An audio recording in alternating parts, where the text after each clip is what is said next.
Well, around this time, you're still working with Luke. No, I stopped working with Luke at 19. At 19, okay, Yeah. because... But I did go back, like, right after Aaron, he left. Yeah. We did a few shows, Luke and I. Okay, and one of them was in Cancun. Yes. Yes, it was. Right, and I remember this got released, I think in 2001. It was Luke's Peep Show, Volume 1. Yes. And you're kind of all over this video. Yeah. And there's a video of you and this other girl. Yes. And you're eating pussy with a huge group of men around. Yes. And some of the men are trying to grope you and everything else like that. How do you feel about that footage now? I'm gonna tell you how I end up there and back in Luke's circle. Because I didn't talk to him for a long time through the whole Aaron Hall thing or anything after. A lot of things transpired when I was a teenager. A lot of devastating things happened when I used to hang out with him.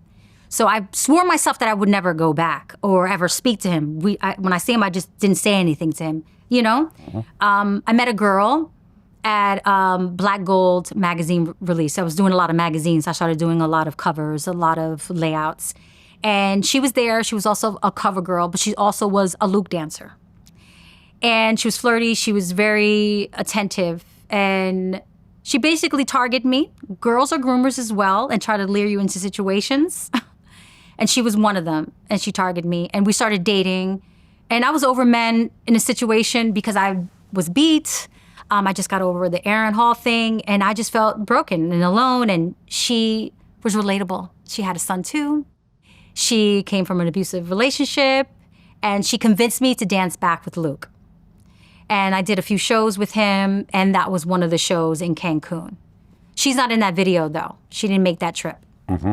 But, yeah, I mean, I was young. Like I said, I fell in line.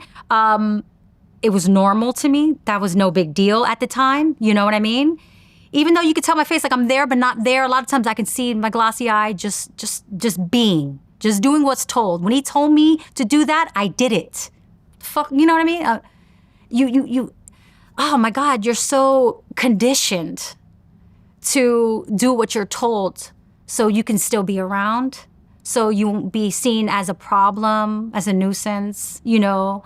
So I fell in line. I did, like a lot of people. I fell in line. How'd you feel when the video got released? I was angry. Like a few years later. Yeah, I was angry, of course, because I was at a different place later down the line. I was no longer there, you know? I had people around me that started protecting me from the streets. I didn't hang out with a lot of industry people that hurt me. So, and I was confused because it was years later and he kept lingering that one video, you know, and kept talking about me, dragging me. And I was at a different place in my time, you know? And that he made me, and he just kept on, and I kept ignoring him. I said nothing, I kept silent, you know? And he had a vendetta, like it was just weird. He didn't stop. And, yeah, now it's my time to talk. It's, you know, to paint a narrative of a child. I was a teenager, you know, experiencing things and learning from adults that were teaching me the wrong thing. And I had to deprogram myself that this is not what life really is. This is not normal. You were 19 when you did the Cancun video? Yes, I was 19, right. Yeah. So you were an adult at that point? Well, that point, yes. But a lot of things transpired before then, yes. Yep. Yeah. Okay. But you're still at 19, you're still not fully, you know. Yeah. Your mental state, you're still young-minded, yeah.